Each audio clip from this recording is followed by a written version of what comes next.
And it's great to have you with us. And joining us now is State Representative from Michigan, Jim Lauer, and he is challenging Justin the Weasel Amash in the Republican primary next year. Let me just read you one thing he said, which was reported in one of the news outlets. He said, "I'm a pro-Trump, pro-life, pro-jobs, pro-Second Amendment, pro-family values Republican." Well, I like all those things, especially the pro-Trump part. Welcome to the John Fredericks Radio Network. Thanks, John. Really appreciate you having me on.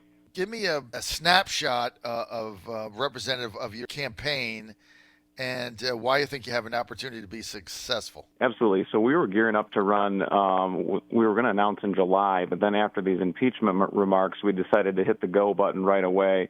And that was a really good decision because we've had nothing but positive momentum, a lot of energy, a lot of people coming and donating, wanting to volunteer. People are already asking for yard signs, even though the election's not till a year away. There's actually almost more volunteers and people coming in than we know what to do with at this point. So there's a lot of energy, and it's because of the things you talked about earlier. I mean, Trump is just as popular in Michigan's 3rd congressional district as he is around the country. So, the congressman's completely out of step with the voters there, but he's also out of step on a number of other issues that we talked about in my campaign, too, life issues, Second Amendment issues, family issues. You run the Republican platform, and he's out of step with it. Jim, let's get to the recent poll that has come out, kind of a shock poll that one of the outlets printed saying that Amash is down by 16. Is this real? It absolutely is. So that was a third-party group in Michigan that did their own poll, and our internal polling is actually showing the same thing, actually even a larger lead on what we have internally, because that poll happened to include a lot of Democrats, which they don't typically, they don't typically vote in the Republican primary in Michigan, although they can because it's sort of an open primary system. So, yeah, he's definitely in big trouble. I mean, people are really responding to our message. I mean, he's voted against the border wall. He's voted against funding for ICE. He's voted against funding for Israel. He's voted against keeping illegal immigrants from voting in local elections. I mean, just a whole body of work of bizarre votes. And then he's been in Congress 10 years. He's gotten one bill passed, and it was to rename a post office. So he's been very ineffective, and he's been very out of step with the district, and we're going to beat him. We're with Michigan State Representative, State Rep Jim Lauer. He's running against Justin Amash in a Republican primary to get him out of there and put the guy out of his misery. I couldn't be happier than to see these poll results. Right now, Lauer up by 16. Of course, things change. Amash has the ability to raise money and things of that nature. He also has the power of the incumbency, but Lauer off to a pretty powerful start here with this practical political consulting poll has him up 43% to 32%.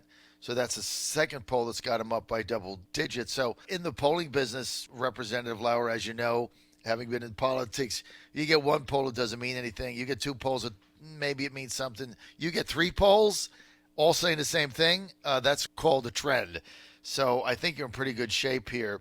Right, because we've got basically 4 or 5 that are saying the same thing, if you include the ones our campaign's doing. So we're feeling really good about it. We're off to a really good start. Like you said, I mean, we've got a strong path to victory here. What we don't need is a bunch of, people getting into the race and, giving him the opportunity to squeak in on like 20 or 25% or something like that.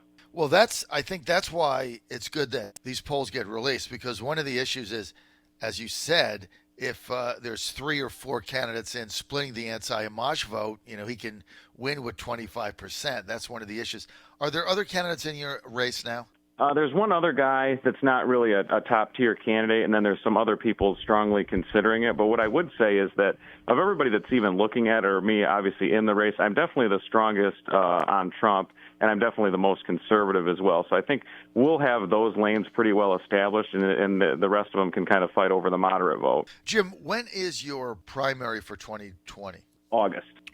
It's August of 2020. So that'll be August of 2020. So we got a long way between now and then. That's a long way out, right? Because this is you're talking about 14 months representative, and you're a state rep in Michigan. You got all that going on. You're going to be in the middle. Michigan, battleground state for the president, obviously. So a lot of focus is going to be playing on that. Look, just honestly, how do you maintain momentum between now and August of 2020? Honestly. That's going to be the challenge, is to just keep up the momentum and the excitement. But I think we'll be able to do it, just because the grassroots is so activated on this. They basically despise Amash at this point. And you mentioned how Michigan's a battleground state, and it is. If you look at it, a lot of people voted third party in 2016 in West Michigan because of Amash, because he was encouraging them to vote for the Libertarian candidate, even though he's supposed to be a Republican. And I think in some ways he really hurt the president there. So after I beat him in August, and it's President Trump and I running together for November, that's really going to help him, because it'll help us reconsolidate the party in West Michigan and make sure that they're actually voting for the Republican instead of some Libertarian nominee, even if it is him. So that's something I want to help the president with, and I think that I'd be good at helping bring his message forward as well as my message. You're on the John Fredericks Radio Network, trucking the truth across America. Thanks for being with us today, this Monday, June 17th, 50 minutes past the hour. And we are with Michigan State Representative Jim Lauer. He's running against Justin Amash. He's the major candidate in this thing. That'll be decided in an August primary, August of 2020. Obviously, a lot of people like me sick and tired of Justin Amash and his sanctimonious nature, running around blasting the president. Jim Meadows kicked him out of the Freedom Caucus, and now Jim Lauer's got to kick him out of Congress. Representative, let's get to Michigan. Unfortunately, internal polls for the president got leaked. I don't know how accurate they are. The president says they're not. Others telling me they are. But it's got the president down in Michigan by a pretty substantial amount, 15-17 to Joe Biden. I mean, that's a lot to make up. Are these polls real? What is your sense of Michigan for Trump, Representative, going into 2020? Oh, there's a lot of excitement for Trump. Just like in 2016, a lot of the polls were saying that Hillary had it, on a lock, and there was just no way for him to make it up or to even be competitive there. They said the same thing ironically, over Bernie Sanders. So sometimes it's difficult to poll for Trump in this country and in Michigan, because people, don't often want to answer those, or you get so viciously attacked if you're pro-Trump. And I don't mind it, and I know other people don't, but some people do, and they don't want to be associated with it. So I think that's what causes that. He's definitely not down by that much, and if he's down at all, I'd be surprised. And there's a long way between now and November, and once they have an actual nominee and somebody with a record and Trump can start talking about it, I feel very strongly he's going to carry Michigan again, probably by a wider margin. It was pretty tight last time, but some people that weren't true believers last time have now come into the fold. So I think he's in good shape.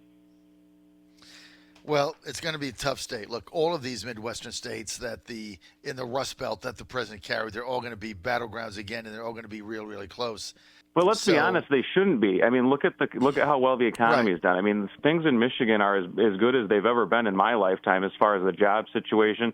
Literally everyone that wants a job can have it. It's the lowest unemployment across every single demographic. There's no reason why he shouldn't be doing well there. So, like, the voters that you talk to in the district, aren't they just sick and tired of Amash? Absolutely. Absolutely they are. I mean, people come up to me every day. I can barely walk down the street without people being excited that we're running and wanting Amash out of there. What is it that has fueled your own campaign here, other than your pro-Trump? Is there something else when you're talking to voters and you're getting this reception? Is it pro-Jim Lauer, or do they just want Amash out of there?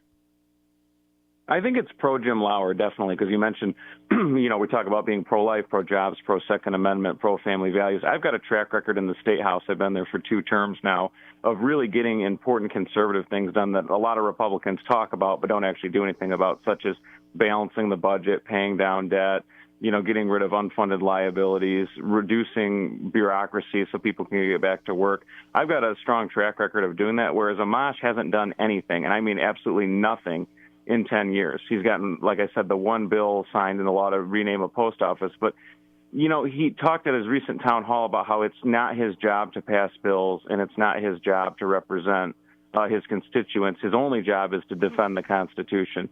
It was a really lame answer. I mean, we all swear an oath to, defend and protect the Constitution. It's something I think everyone takes seriously.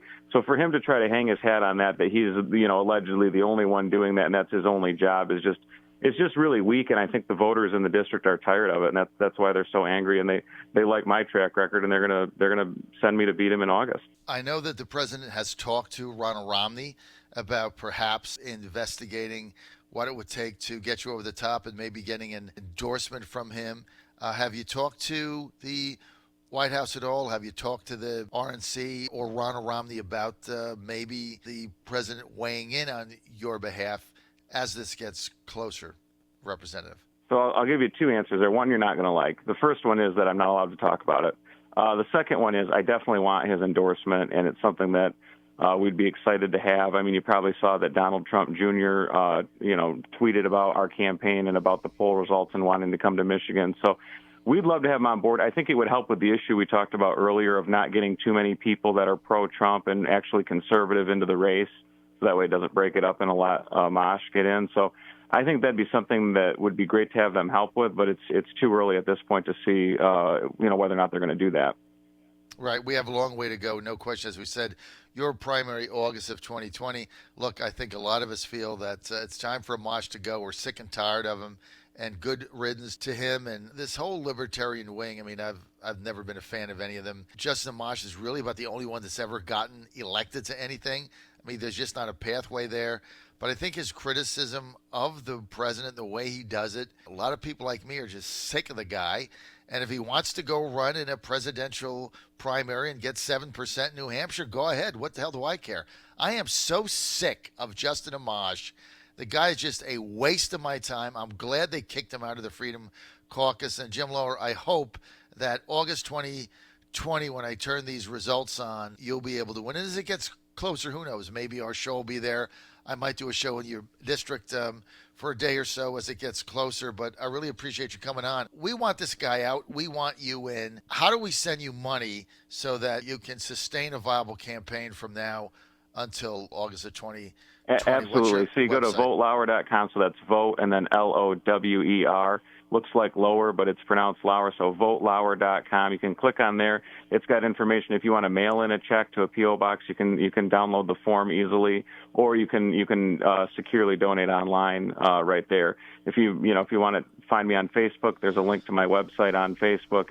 It's easy. We're also on Twitter. There's any number of avenues to do that, and we'd certainly appreciate it because, like you said, there's a long way between now and August of 2020, and it's going to take a lot of money to beat him. He's got a lot of his own money he could put in, and I wouldn't be surprised if Democrats try to prop him up because he's as good as having a Democrat there. So we need all the support we can get. It's been coming in, but I'd love to have more. All right, and you want to also let your staff know that in an article that was done on you by the newspaper The Guardian, which I'm sure you're familiar with. It's one of my favorites because it's interesting. They had you in your article as LOWE, Jim Lowe. So you might want to get with them so they... Yeah, I don't know what they did there. I didn't see that one, oddly. Yeah, actually, stay on the line and I'll get your email and your contact information so I can maybe come out and do my show from your district. We'd love to have you out. Closer. That'd be great. John Fredericks Radio Network. Stay with us.